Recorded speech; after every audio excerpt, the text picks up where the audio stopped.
आंख तो बंद जिसकी करके। तरफ से प्रॉब्लम है क्या उसे थप्पड़ मारना चाहिए? नहीं तो मैं यहाँ पे पहले ढंग करती तेरी माँ, ठीक है? माँ ना समझ अपनी माँ को भी समझाऊंगा, तुझे भी समझाऊंगा। हमारे लिए एक टैगलाइन दी गई है ना, औरत ही औरत की दुश्मन होती।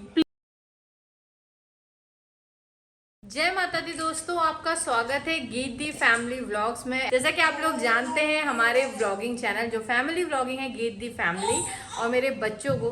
तो दोस्तों आज मैं बहुत इंपॉर्टेंट टॉपिक पे आप लोगों से बात करना चाहती थी। Being a mother of 3 girl child, being a wife, हाँ, being a daughter in law या बीइंग अ डॉटर, ये बहुत इम्पॉर्टेंट है। जैसे कि हम लोग व्लॉगिंग करते हैं वैसे बहुत से व्लॉगर्स हैं जो अपनी लाइफ आप लोगों को दिखाते हैं।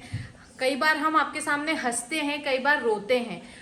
लेकिन अभी मुझे एक बहुत बड़ा शौक लगा जब मैंने एक वीडियो देखा सपना चौधरी का, जिनका चैनल का नाम है स्नैपी गर्ल्स। तो पता चला कि जब वो हंस रही थी, जब वो मुस्कुराती हुई हमारे सामने आ रही थी एज एन इन्फ्लुएंसर, हमें पता ही नहीं था उनकी लाइफ के पीछे उनके साथ क्या हो रहा है। उसी तरीके से फ्रेंड, जब हम किसी से मिलते हैं हमें नहीं पता चलता कि उसकी लाइफ में क्या चल रहा है। आप लोग जानते ही होंगे सपना चौधरी को, जिनके पहले हस्बैंड कुछ साल पहले, 3 से 4 साल पहले जिनकी डेथ हो गई थी। उसके बाद उन्होंने दूसरी शादी की थी अपने देवर से, जिनकी भी अनफॉर्चुनेटली डेथ हो गई थी लास्ट ईयर। उनका दर्द कोई नहीं बांट सकता, लेकिन हम सब उन्हें सपोर्ट करते थे कि वो अपनी लाइफ में आगे बढ़ें अपनी दोनों बच्चियों के लिए।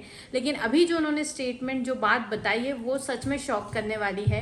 आप लोगों ने से कई लोगों ने वो लिंक मुझे भेजी थी, तो जब मैंने वीडियो देखा तो पता चला कि जब उनके पहले हस्बैंड थे वो उन पर डोमेस्टिक वायलेंस करते थे बहुत बुरी तरीके से। उनके जो शब्द थे फ्रेंड्स अभी भी मेरे कानों में गूंज रहे हैं कि वो कुत्ते की तरह उसे मारते थे। मतलब वो रो रही थी इतना ज्यादा। यहाँ पे पहले ढंग करती तेरी माँ, ठीक है? माँ ना समझ अपनी माँ को भी समझाऊंगा, तुझे भी समझाऊंगा। समझ में आ जाता है कि जेन्युइन है या फेक। इतना मतलब उस बंदी ने सहा है। जब वो प्रेग्नेंट थी तब उनका हस्बैंड उनको कुत्तों की तरह मारता था because of her in laws, उनके इन लॉज की वजह से। और मतलब हेड्स ऑफ है सपना को कि वो इतने सालों से अपने इन लॉज के साथ रह रही हैं। जब उनके पति की डेथ हो गई उसके बाद भी वो अपने मायके नहीं गई। उनके दूसरे हस्बैंड के डेथ के बाद भी वो अपने इन लॉज के साथ हैं। आप इमेजिन करके देखिए ऐसे घर में वो कैसे रह पा रही होंगी जहाँ उन्हें हर वक्त ताना दिया जाता है। डोमेस्टिक वायलेंस, फिजिकल वायलेंस कितनी बड़ी चीज़ है। तब उनकी किसी ने हेल्प नहीं करी थी, तब भी वो वीडियो बनाती थी, पर हमेशा हमें मुस्कुराती हुई, डांस करती हुई, इन्फ्लुएंस करती हुई नजर आती थी। पता ही नहीं था कि इतना बुरा व्यवहार उनके साथ हो रहा था। उनका ये कहना है कि जब दूसरी शादी हुई तो उनके जो दूसरे हस्बैंड थे वो बहुत अच्छे थे, वो उन्हें प्यार करते थे, उन्होंने उन्हें सच्चा प्यार दिया। लेकिन भगवान को कुछ और मंजूर था, वो भी उनके साथ नहीं रहे। अभी उनके घर में बहुत कुछ चल रहा है। जितना शायद वो वीडियो में बताती है, मुझे लगता है वो शायद सिर्फ 40% होगा। उसके पीछे क्या है, क्या वो रियल में झेल रही है, वो बता पाना बहुत मुश्किल है। मुझे बहुत दुख होता है कि 2024 में आके महिलाओं के साथ ये सब हो रहा है। हमारे देश में बहुत कुछ हो रहा है पर महिलाएं आज भी ये सह रही हैं। As an influencer, as a women, as a daughter of 3 girls, मैं सबसे पहले सपना चौधरी से कहना चाहूँगी, सपना आप बहुत स्ट्रांग हैं, लेकिन आपने पास में ये जो सहा है ये आपको नहीं सहना चाहिए था, तभी आपको केस करना चाहिए था। उनकी माँ पे क्या बीतती होगी जब उन्हें पता चला होगा उनकी बेटी के साथ इस तरीके से सलीक होता है। लेकिन कोई बात नहीं, आपने अब बहुत अच्छा डिसीजन लिया है वहाँ से हट जाने का। सपना चौधरी से हम इसलिए रिलेट कर पाते हैं फ्रेंड्स क्योंकि वो एमपी की है और उनकी जो रीजन वाइज जो होता है, जब वो बात करती है तो एक अपनापन आता है। मेरे हस्बैंड भी वो लैंग्वेज यूज़ करते हैं, तो वो एक होता है ना बात करने का तरीका, था अरे ये तो इतने की साइड है अपने इधर की, थोड़ा सा वो लगता है। और एक वुमेन होने के नाते मैं ऐसे नहीं करती फील कर सकती हूँ कि प्रेगनेंसी में हमें एक हस्बैंड की कितनी ज़रूरत होती है। और उनके हस्बैंड के जान क्या करता बच्चा, उनकी भी 2 प्यारी प्यारी सी बेटियां हैं। माता रानी हमेशा उनको खुश रखे, स्ट्रांग बनाए। सपना, अगर कोई मेरी बात सपना तक पहुंचा दे, आप एक इन्फ्लुएंसर हो, अपने आप को स्ट्रांग रखिए, अपनी बेटियों के लिए रोना सच में बंद कर दीजिए। मैं मानती हूँ आपका दुख कोई नहीं ले सकता, लेकिन आपको एक अच्छा एग्जाम्पल सेट करना अपनी बेटियों के सामने, क्योंकि बचपन में वो ऑलरेडी बहुत कुछ बुरा देख चुकी हैं। तो आप बिल्कुल मत रोइए। हम तो बहुत छोटे कंटेंट क्रिएटर, लेकिन फिर भी हम कहेंगे हम आपके साथ हैं। अगर आपको हम जो भी आपकी मदद कर सकते हैं, माना हम छोटे कंटेंट क्रिएटर हैं, पर हम ये मानते हैं कि हम दिल से बड़े हैं। जब भी आपको मदद की ज़रूरत होगी हम आपके पास खड़े होंगे। और हर वुमेन को इस प्लीज़, जितनी भी औरतें मेरी बात सुन रही है, ये जो हमारे लिए एक टैगलाइन दी गई है ना, औरत ही औरत की दुश्मन होती, प्लीज़ इसे चेंज करने में मदद करें। ऐसा नहीं है। जब एक औरत की हेल्प करने पे आ जाए ना, तो वो उसका सबसे अच्छा सखी साथी बन सकती है। तो प्लीज़ एक दूसरे को हेल्प करें। मैं शुरू से ये कहती हूँ, एक औरत जितना हेल्प कर सकती है कोई नहीं कर सकते।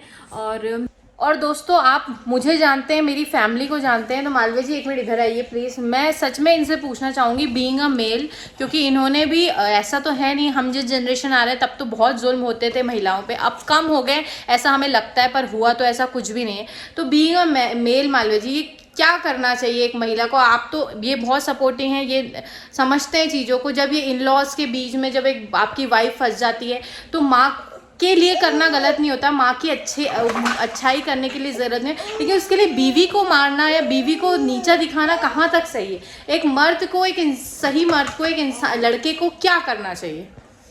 दोस्तों, मैं जैसा कि ऐसा तो नहीं है कि सबके घरों में कुछ ना कुछ प्रॉब्लम होती है, हमारे घर में भी रही होगी थोड़ी बहुत ही ऐसी, कि जब हस्बैंड दुविधा में फंस जाता है कि माँ का पक्ष ले या बीवी का ले, तो मैं यही सबको सजेशन देना चाहूँगा कि बैठ के दोनों को एक टेबल पे बैठ के बात करें, जिससे कि पता चले कि कहाँ ज़्यादा प्रॉब्लम है, किसकी साइड से प्रॉब्लम है। आँख तो बंद जिसकी करके, तरफ से प्रॉब्लम है, क्या उसे थप्पड़ मारना चाहिए? नहीं, तो मेरी बात तो पूरी होने दो देवी। बताओ कि थप्पड़ मारने की बात तो कहीं से कहीं तक नहीं है। प्रॉब्लम को समझे, उसको प्रॉब्लम को उस प्रॉब्लम को पहले समझे कि किसकी साइड से ज़्यादा प्रॉब्लम है। ऐसा क्या है कि आप माँ की ममता में आके बह जाओ और आके बीवी को मारने लगो, वो भी सही नहीं है। ये बीवी के प्यार में बह के माँ को छोड़ के दूर हो जाओ, वो भी सही नहीं है।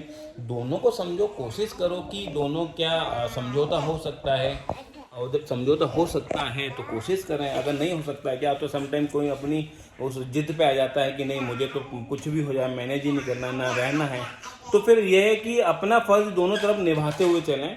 क्योंकि अगर आप बेटे हैं तो आपकी माँ ने आपको इतना, या माँ बाप ने जितना सेक्रीफाइस करके आपको इतना बड़ा किया, तो उसके प्यार को या उनके ममता को भी ना भूलें। और आप अगर किसी की घर की लक्ष्मी बेटी लेकर आए जो आपके घर की लक्ष्मी बनी है, तो उसको भी इग्नोर ना करें कि माँ के चक्कर में उसको इग्नोर करने चले गए, ऐसा ना करें। अगर आप दूसरे घर की बेटी को लेके आए जो आपकी लक्ष्मी, आपकी जिम्मेदारी है, तो उसको भी पूरा निभाएं। मैं तो यही कहूँगा कि कोशिश जितना हो सके, वैसे हम मर्द लोग को पता है कि हम पूरा 100% देते हैं माँ और अपनी बीवी को मैनेज करते हुए आते हैं, मगर मैं तो यही चाहूँगा कि बीवी को एक बार बिठा के समझाएं कि देखो, ये मेरी माँ है, मुझे इन्होंने बचपन से इतना सब कुछ दिया है, प्यार दिया है, थोड़ा तू उनके सामने झुक जा माँ की, मैं तुझे हर सुख वो दूंगा जो तू चाहती है, डिजर्व करती है।